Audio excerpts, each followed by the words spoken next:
Bonjour tout le monde, j'espère que ça va bien. Moi, c'est Maria, je suis étudiante en psychologie ainsi qu'aspirante coach de vie.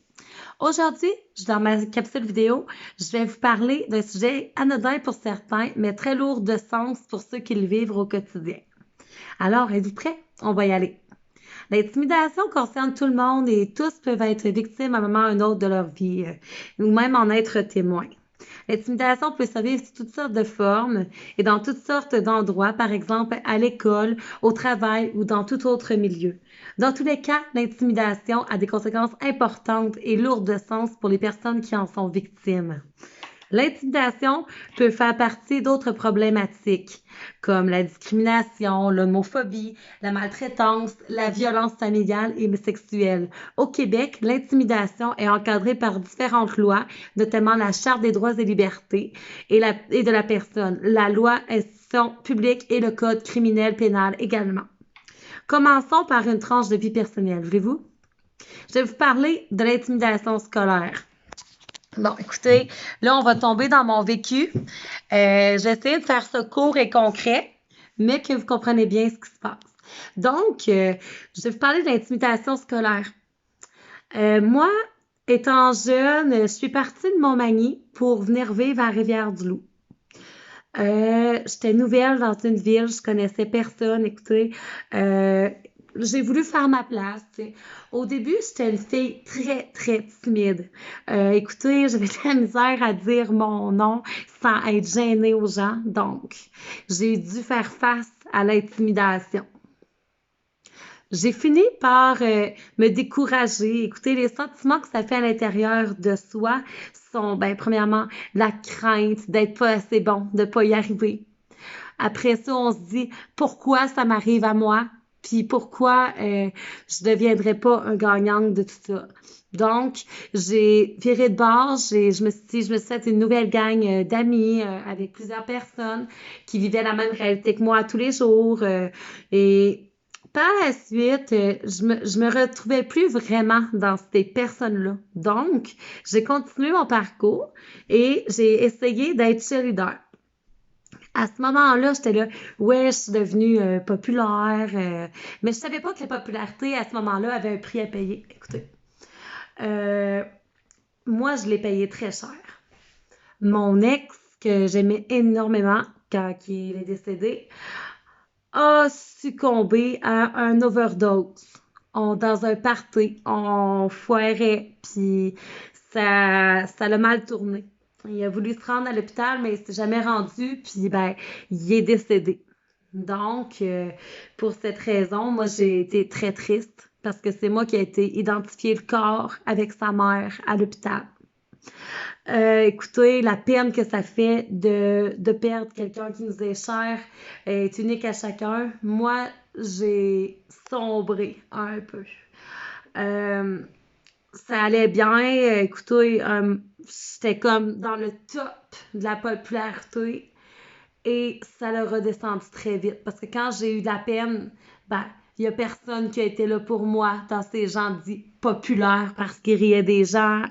Ils m'ont laissé tomber en me disant que j'étais dépressive, en me disant que ce n'était pas normal que je ne vive pas, que je vive la peine de mon ex qui vient de mourir. Fait que j'ai resté un peu avec moi-même. Je vous dirais peut-être quelques semaines.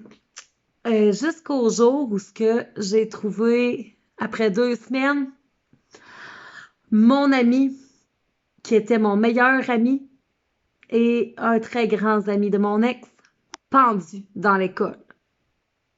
Et c'est moi qui ai trouvé le corps. Il était accroché.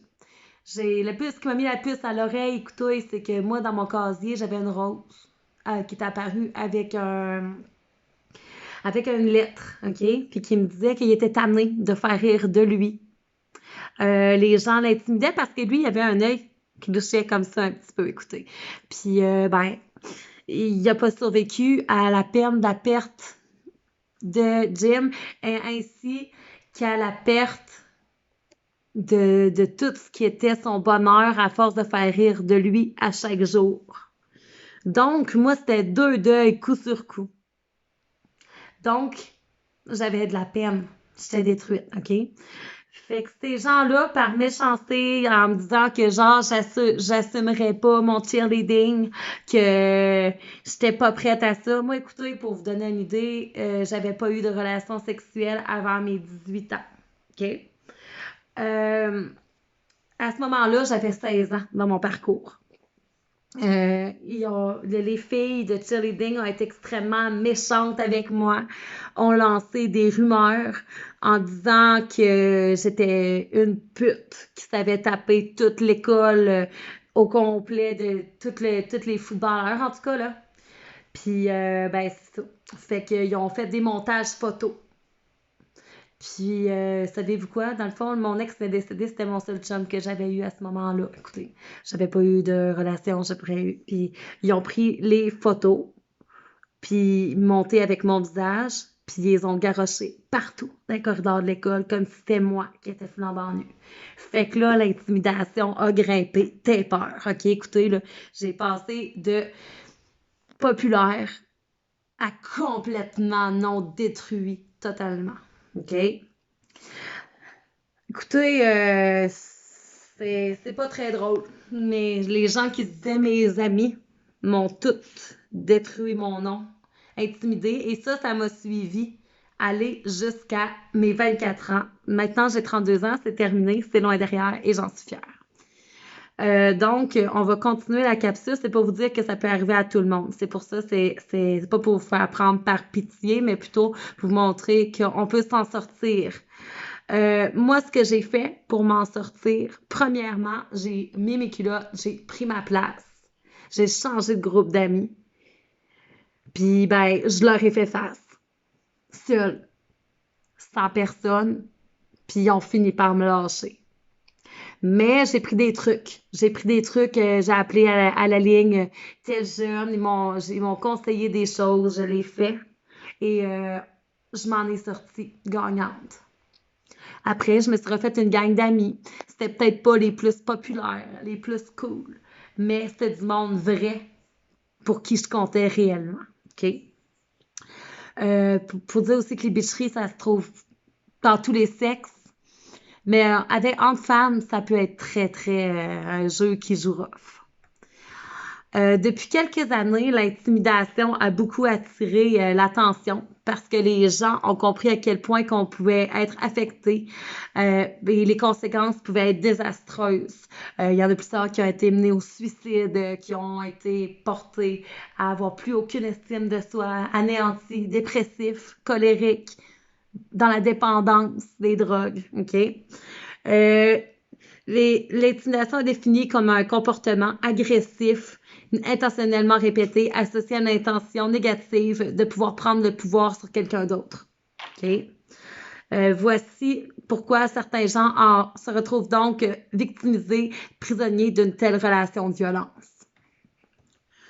L'inégalité du pouvoir est une des causes de la victime. Une personne a plus de pouvoir sur l'autre. Du moins, c'est ainsi que les gens en cause perçoivent la situation. Les gestes blessants également, on adopte comportements physiquement ou psychologiquement blessants. Par exemple, on se met à injurier, insulter, menacer, frapper, donner des coups de poing, des coups de pied, rire, diminuer. Je peux vous dire une chose, ces émotions-là, c'est des émotions que personne ne veut vivre. Quand c'est à vous que ça arrive, c'est pas quelque chose que personne mérite dans la vie. C'est pour ça qu'il faut parler de l'intimidation et mettre un stop à ça. Il peut y avoir des gestes aussi directs et indirects. Le comportement violent peut être adopté en présence de la personne faisant l'objet d'intimidation ou dans son dos en lançant des rumeurs, plaisanter à son sujet, l'exclure, dire du mal de lui, répandre n'importe quelle chose qui pourrait arriver à détruire la personne intégralement dans son authenticité et ce qu'elle est réellement. Okay? Il y a des comportements répétés également. Les gestes blessants se répètent, fait que la victime visée par ceux-ci a de plus de la difficulté à voir le bout du tunnel, trouver des solutions, essayer de vouloir en parler et se demande même s'il en vaut la peine d'en parler ou qu'est-ce qu'il doit faire de tout ça. Okay?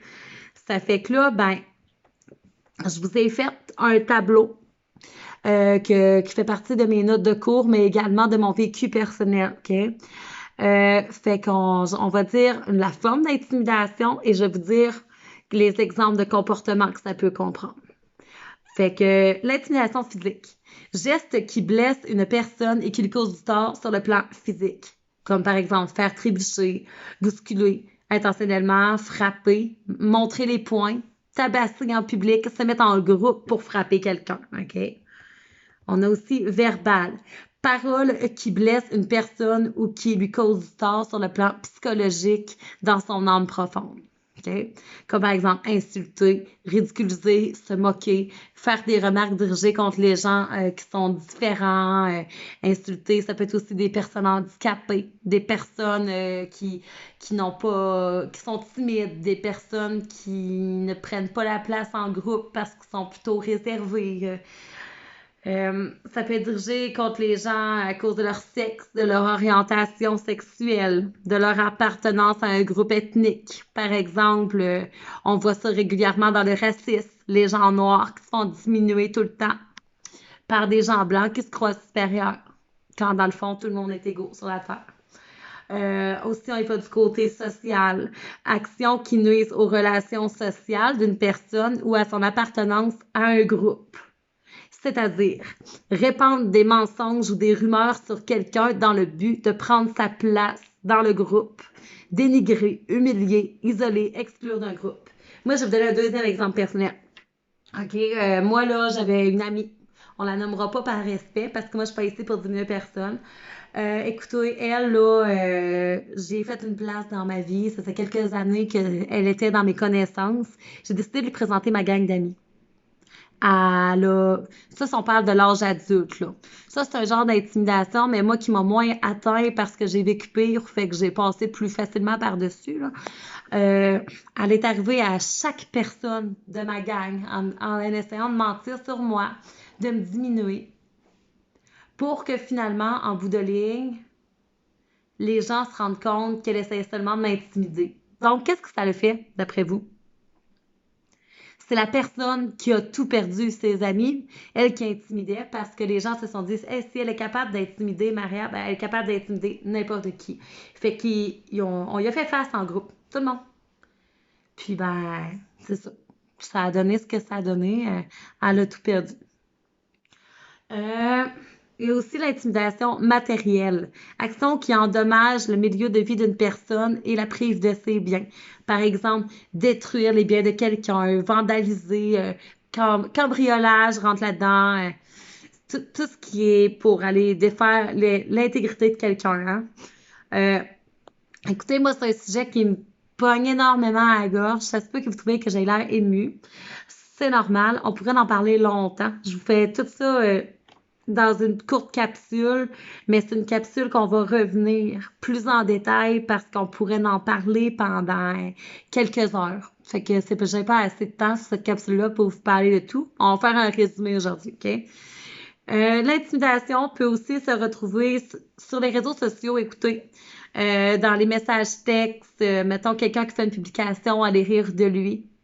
Moi, j'ai une amie, une ancienne amie, ben, une connaissance qui, elle, se nuit énormément. Elle, tout ce qu'elle veut, c'est dans le fond attirer l'attention de quelqu'un qu'elle aime dans le but de pouvoir... tu sais, elle est comme dans l'harcèlement du petit gars, mais les gens ont tombé dans l'intimidation de cette fille-là. Comprenez?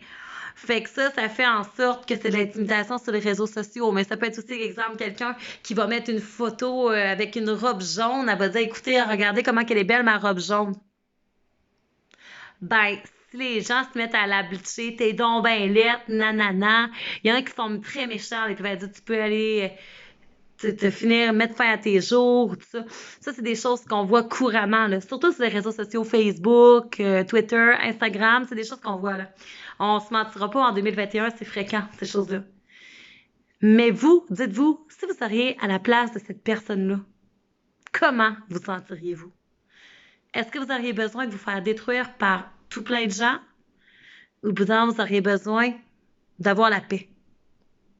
Moi, je pense que il y en a certains qui diront oui, mais certaines personnes attirent l'attention néfaste pour après ça aller faire rire d'eux. Puis ils trouvent que c'est un jeu, mais non, c'est pas un jeu, rire des gens, là. Écoutez, là.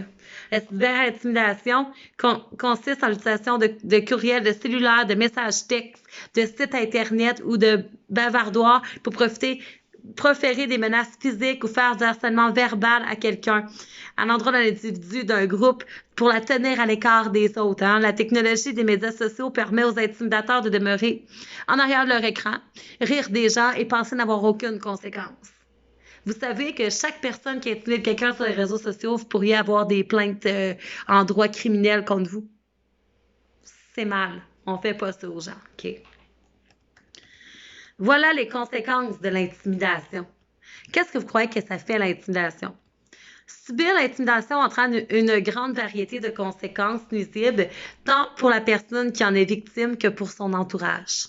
Ces conséquences peuvent affecter la santé physique, mentale et les relations sociales des gens pour des années après votre geste. Donc, voici quelques exemples de conséquences de l'intimidation. J'en ai énuméré plusieurs ici dans la liste. Là, je vais regarder à l'écran parce que j'ai pris le temps de bien les écrire pour ne pas en oublier, OK? Je me suis intériorisée et j'ai aussi complété avec mes notes de cours. Donc, on va y aller.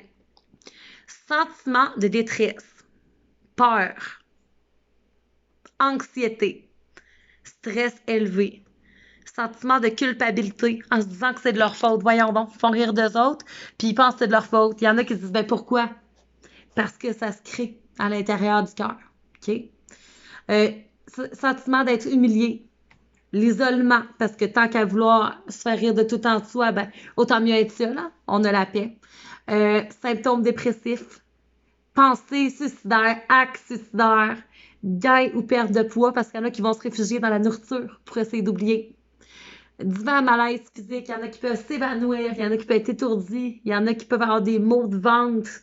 Le stress, ça punch, tu sais. Détérioration de l'état de santé général. Il y en a même qui peuvent tomber avec un cancer à cause de ça, gang. Écoutez, moi, j'ai une de mes chums de filles qui faisait rire d'elle. Elle n'est plus vivante, elle non plus, aujourd'hui. Elle a pogné un cancer. En 6 mois, elle était morte. C'est très grave, l'intimidation, OK? Difficulté d'apprentissage, parce que quelqu'un qui fait rire de lui, il a misère à se concentrer, hein? Il va se tourner ailleurs, c'est normal. Absence de l'école ou du travail, parce que tant qu'à faire rire de soi, pourquoi se présenter, tu sais? Exclusion sociale. Il y en a même qui vont aller dans la délinquance, dans les dépendances pour essayer d'oublier de peu importe. Il y en a que c'est la délinquance, ils vont aller pour se venger. Dire, écoute, moi, je fais rire de moi, je fais rien de mal. Ben, regarde, il était une bonne personne, ils vont virer moins bon. Il y en a d'autres que c'est à l'inverse. Ils vont essayer d'enfouir ça dans l'alcool, dans la drogue, pour essayer de ne plus se sentir jugé, que ça s'arrête un jour, OK? Si vous croyez pas que ça allait si loin, ben, bienvenue en 2021 et rendez-vous compte de vos actes. C'est très grave. Ceux qui l'ont vécu, je vous invite, pardon, si vous êtes victime d'intimidation, de ne pas hésiter à téléphoner à la ligne 811 Info Sociale. On ne doit jamais rester seul avec autant de peine dans le cœur, car ça peut mener loin. Ça peut aller au suicide. Croyez-moi sur parole, j'ai perdu des amis quand la mort est venue les chercher, à cause qu'ils n'en pouvaient plus, puis qu'ils ne voulaient pas paraître faibles puis parler. OK? Vous n'êtes pas faible. Le faible, c'est celui qui rit de vous pour s'en remonter. C'est lui le faible. Au travail, vous pouvez aller voir votre employeur ou votre syndicat. Si votre employeur a une tendance à laisser aller les choses, passez au syndicat parce que vous ne pouvez pas vivre ça et vous avez le droit d'être accompli dans un travail. Écoutez, à l'école, des personnes ressources comme le directeur, ça c'est bon puis pas bon parce que le directeur peut vous aider, oui. Mais avant, passez toujours par la travailleuse sociale de l'école, un psychoéducateur, parce qu'eux autres, ils vont vous trouver des réelles solutions et ils vont vous accompagner dans votre démarche avec l'intimidateur pendant la rencontre avec le directeur et après la rencontre avec le directeur pour pas que ça devienne pire. OK? Je vous parle par expérience personnelle. Moi, au début, j'ai juste passé par le directeur quand j'étais adolescente. L'histoire que je comptais tantôt, ça s'est rempiré. Ça arrive à beaucoup de gens. Parce que disant, ouais, il va se touler parce que je ris de lui, ben, tu sais, bon, ça rend pire. Passez par quelqu'un d'autre, ressources extérieures, même à l'école, au besoin, vous avez le droit à ça, OK? Ou au travail aussi, là, je sais pas dans tous les sphères. Ne vous taisez jamais pour protéger ces gens-là. C'est des gens qui manquent de respect et d'estime d'eux-mêmes. Donc, c'est pour cette raison qu'ils vont aller chercher à vous diminuer pour se remonter, parce que quelqu'un de bien dans sa peau ne diminue pas les gens pour se remonter. Premièrement, là. Prenez votre place, mettez vos culottes, changez de réseau si possible. Vous avez même le droit, si c'est trop loin au travail, de changer d'emploi et de vous accomplir dans un nouveau domaine. Si vous vivez une telle situation, je suis de tout cœur avec vous. Puis surtout, n'hésitez pas. Hein. Si vous avez peur de prendre les ressources, vous pouvez même me contacter. Ça va me faire plaisir de vous écouter puis de vous aider, vu que j'ai passé par là 3 fois et que je m'en ai sorti les 3 fois. OK? Ce sera tout pour cette capsule vidéo. J'espère sincèrement que ça a interpellé quelqu'un aujourd'hui du côté des victimes, mais surtout du côté des intimidateurs. Là, les intimidateurs, je vais vous dire un message clair et poli. Vous allez arrêter de diminuer les gens pour vous remonter. OK? Puis pour les victimes, n'hésitez pas à parler et à prendre votre place. Ces gens-là ne veulent pas nécessairement être méchants. Ils ont pas peu d'estime d'eux et c'est le seul moyen qu'ils ont trouvé pour essayer d'arriver à leur fin. Donc, en cette vue-là, il serait peut-être important de dénoncer pour pouvoir leur donner les ressources nécessaires, comme par exemple la gestion de colère, l'estime de soi et l'autocontrôle. Donc, j'espère que vous avez aimé ma capsule. N'oubliez pas de vous abonner à ma chaîne. Vous êtes des gagnants, n'en doutez jamais. À la prochaine. Bye bye.